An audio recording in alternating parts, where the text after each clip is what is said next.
Have you ever wished your machine could just remember something, after you've already pushed the button? Well, today we are diving into the PLC instructions that do exactly that: set and reset.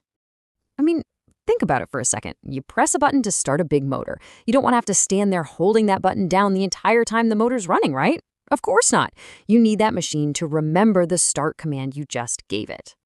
And that's exactly where set and reset come in. This ability to remember, to latch on to an instruction, it's honestly the foundation for countless automated systems out there. But before we get into the cool memory stuff, let's do a super quick recap of the standard output coil. You've probably seen this one 100 times. So the standard coil, right? It's simple. It's direct. If the logic leading up to it is true, bam, the output turns on. But the second that logic goes false, the output is instantly off. It kind of has the memory of a goldfish. And that simplicity, well, that's also its biggest weakness.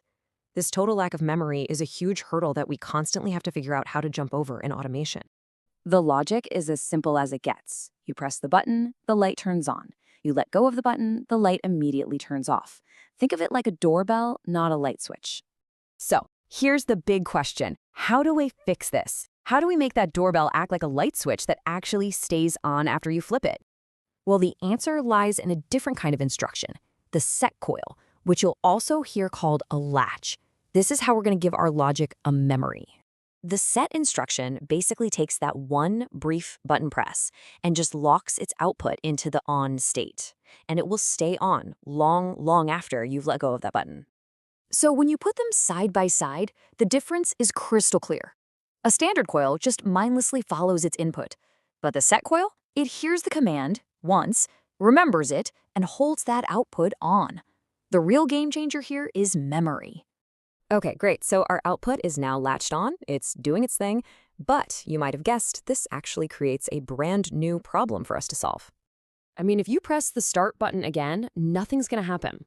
The output is already set, it's latched. We need a completely separate and specific command just to unlatch it. And that is the entire reason the reset instruction exists. It's the dedicated off switch for our on switch. Its one and only job in life is to find its matching set coil and turn it off. That's it. So now we've got our perfect pair. Set turns it on, reset turns it off.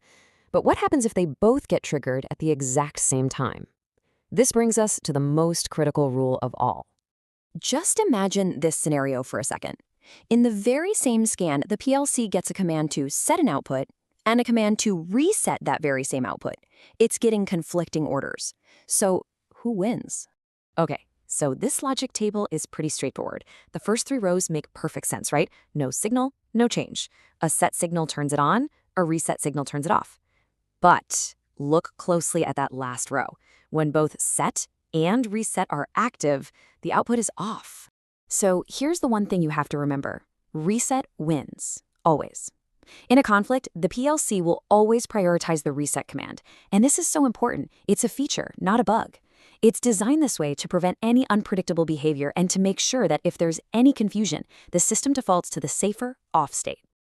All right, so let's just quickly run through the key things you need to take away from all this. So first, your basic output coil is forgetful, no memory. The set instruction is what gives it that memory, latching it on. Then, to turn it off, you need that special reset command. And the golden rule? If set and reset are fighting, reset always wins.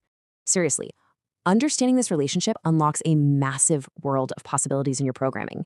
You can now build logic that remembers what state it's in, that sequences operations, that responds way more intelligently. So the only real question left is,